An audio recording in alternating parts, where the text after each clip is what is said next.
જંબુસર શહેરનો મન કી બાત કાર્યક્રમ APMC hall ખાતે યોજાયો। જંબુસર એપીએમસી હોલ ખાતે શહેરનો મન કી બાત તથા ટિફિન બેઠક યોજાઈ હતી, જેમાં જિલ્લા ઉપપ્રમુખ નિરલભાઈ, શહેર પ્રમુખ મનનભાઈ પટેલ, દુધારા ડેરી ડિરેક્ટર ચંદ્રકાંતભાઈ પટેલ, મહામંત્રી ધર્મેશભાઈ પટેલ, અમિતભાઈ પ્રજાપતિ સહિત ઉપસ્થિત રહ્યા હતા અને હોદ્દેદારો, કાર્યકરો સાથે મળી મન કી બાત કાર્યક્રમ નિહાળ્યો હતો।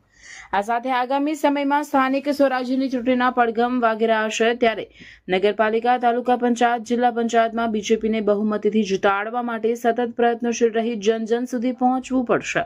આપણા વિસ્તારમાં વિકાસના કામો થયા છે, તે બૂથ લેવલે કાર્ય કરતા વ્યક્તિઓએ લોકો સુધી પહોંચાડવું પડશે। આ સહિત ચૂંટણીલક્ષી માર્ગદર્શન આપ્યું તથા તારીખ 5/4/2026ના રોજ ગુજરાતભરમાં ઘર ઘર અભિયાન યોજવાનું છે, તે કઈ રીતે કાર્ય કરવું અને તારીખ 6/4/2026ના રોજ ઘર ઉપર ધ્વજ લગાવવા અંગેની વાત કરી, પંચનિષ્ઠાની વાત સમજાવી અને દરેક કાર્યકરે મેસેન્જર થઈ મતદાર સુધી જવા હાકલ કરી અને ટિફિન બેઠક યોજાઈ હતી।